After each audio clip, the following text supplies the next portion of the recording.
The same geniuses who nearly bankrupted MGM, Fox, and Paramount now run billion-dollar franchises. And it's simple, really. Hollywood studios love to set billions on fire, then pray one movie will bail them out. Sometimes it's an Oscar-winning epic, sometimes it's an Elvis quickie, and once it was a space opera that doubled Fox's stock overnight. These are the films that dragged their studios out of bankruptcy.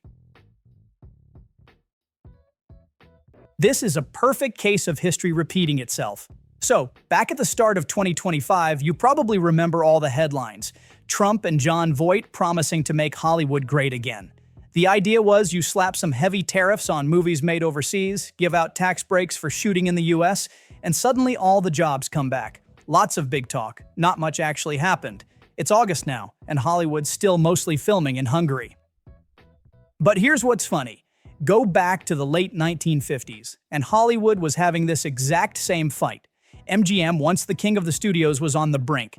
Flops everywhere, almost out of cash. So they greenlit Ben-Hur, spent over $14 million on it, and shot the whole thing in Rome to save money.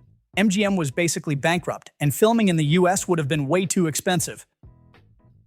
This caused a whole stink in Hollywood. Unions and local politicians wanted to know why all these big-budget movies were filming abroad. There were actual committee hearings about it. Charlton Heston even had to testify, and his point was pretty simple. He liked filming in the States as much as anybody, but the reality was, if you didn't shoot movies overseas, a lot of these movies just wouldn't get made. Ben-Hur, specifically, saved MGM from bankruptcy, but only because they could make it cheaper in Rome. It became a monster hit, racked up 11 Oscars, and pumped a pile of cash straight into MGM's empty bank account. By the end of the 60s, Paramount was in even worse shape. They'd earned the reputation of last place in Hollywood, basically waiting for the plug to be pulled. Their new owners wanted a turnaround, but they needed something, anything, to actually keep the doors open. This was 1970. Vietnam on TV every night, protests in the street, nobody trusting anyone. People needed some kind of escape, and apparently the universe decided it would be a small, super white, super sentimental romance about two college kids. Suddenly, Paramount had the top-grossing film of the year and a new cultural phenomenon. Made on $2.2 million, it brought in $173 million. That cash saved Paramount from total bankruptcy and set up a whole run of hits, including The Godfather not long after. Peter Bart, who was a Paramount exec at the time, said Love Story was basically a cinematic aphrodisiac. A kid would take his date to the film, they would cry together, commiserate about the tragedy, then they would go to bed, as though to celebrate their survival. Hence, each night, the lines seemed to grow longer as the boys kept pressing their luck.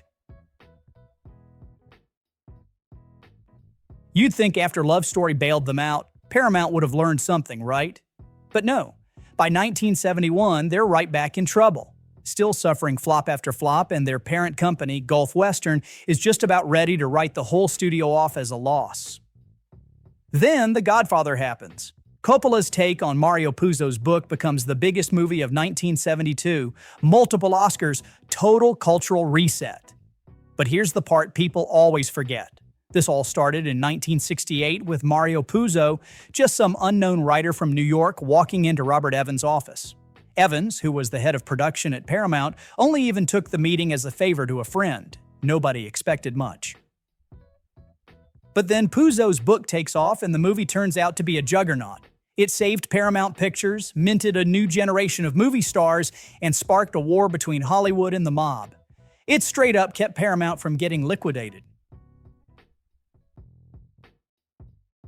Even Disney, the gold standard today, almost didn't make it through the 1940s. After the war, Disney had nothing but flops. Pinocchio, Fantasia, Bambi, none of them had turned a profit yet. The company owed millions to the Bank of America, and the bankers were getting nervous.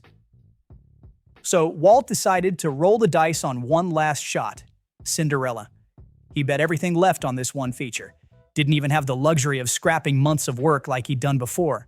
This time, to save money and stay on schedule, Disney shot the entire thing in live action first, then used that footage as reference for the animators. If Cinderella failed, there'd be no Peter Pan, no Mickey Mouse Club, no Disneyland. But it worked. Cinderella gets made for about $2 million, and it more than doubles that on its first release. They pay off the bank, they're out of foreclosure danger, and suddenly Disney can keep going. In the early 60s, Fox was basically circling the drain. Cleopatra in 1963 nearly bankrupted the whole studio. So Fox takes a swing on The Sound of Music, a Rodgers and Hammerstein musical. It becomes a monster hit, breaks box office records everywhere, and it pretty much single-handedly saves Fox from going under after the Cleopatra disaster.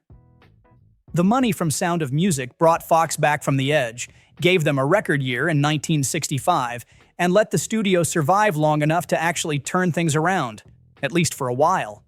There was a downside, though. Fox learned the wrong lesson and started chasing more big-budget musicals, and none of them came close to Sound of Music's success.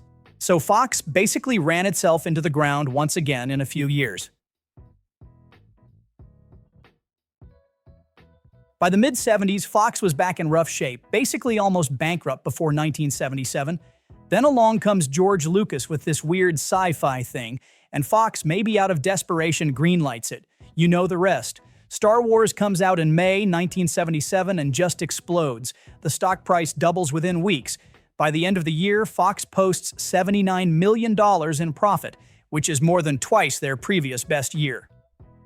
The movie doesn't just save Fox. It transforms the place from a nearly dead production house into a full-on media giant. If you want to see a studio get an instant second life, this is it.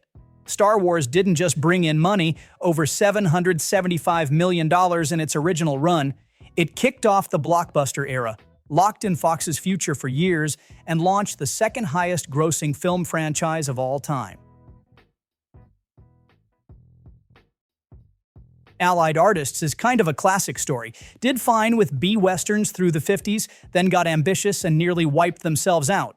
They went after big directors, big stars, tried to make 45 movies in 2 years, and then, unsurprisingly, their first big-name projects flopped hard. By the mid-50s, they're already heading for insolvency. So, in a last-ditch move, Allied's chief does the most obvious thing, calls in Elvis Presley. They shoot a quick and dirty musical comedy, Tickle Me, and even save money by reusing old Presley songs instead of recording new ones. Amazingly, it works. Tickle Me becomes the studio's third highest grossing film, makes about $5 million worldwide on a shoestring budget, and those profits are just enough to keep Allied Artists afloat. Allied managed to hang on for another decade, but eventually inflation and production costs caught up, and they went bankrupt in 1979. New Line Cinema's story is all about a single bet that pays off big. In the early 80s, New Line is on the ropes. Tiny distributor, barely scraping by, not much of a future. Then Wes Craven brings them A Nightmare on Elm Street. He'd already shopped it around. Paramount, Universal, even Disney, who was actually interested the most but wanted to make it family-friendly. But New Line takes the risk, scrapes together the money, and makes it happen. Budget's under $2 million, and it becomes a total phenomenon. $57 million at the box office, launches a franchise that eventually pulls in almost $500 million. That cash didn't just pay off the studio's debts, it literally saved New Line from bankruptcy, and everyone in the business starts calling it the house that Freddy built. Without Freddy Krueger, New Line probably doesn't make it out of the 80s, let alone get to Lord of the Rings later on. They stuck around through the 90s and 2000s, but finally folded in 2007, when the Golden Compass tanked and took the whole studio down with it. Marvel's story is basically the ultimate gamble. In 2005, Marvel's not making its own movies. It's just licensing out characters. So they make a move, take out a $525 million loan from Merrill Lynch, and put up the rights to 10 of their biggest characters as collateral. That means if their first movie tanks, they don't just lose money, they could literally lose Captain America, Thor, even the Avengers for good. Their first shot is Iron Man. If it bombs, Marvel's in huge trouble. But it doesn't. Iron Man is a massive hit, $585 million worldwide, rave reviews, launches the MCU. That success saves Marvel from a total financial disaster, and instead of getting swallowed up by debt, they end up getting bought by Disney. Twilight's one of those out-of-nowhere rescues. Summit Entertainment was struggling, carrying a bunch of debt and not looking too secure. They take a shot on Stephenie Meyer's vampire saga. No big stars, pretty modest budget, and nobody's expecting a phenomenon.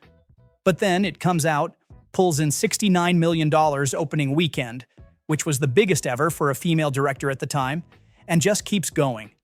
In the end, over $400 million worldwide. That payday doesn't just keep Summit in business.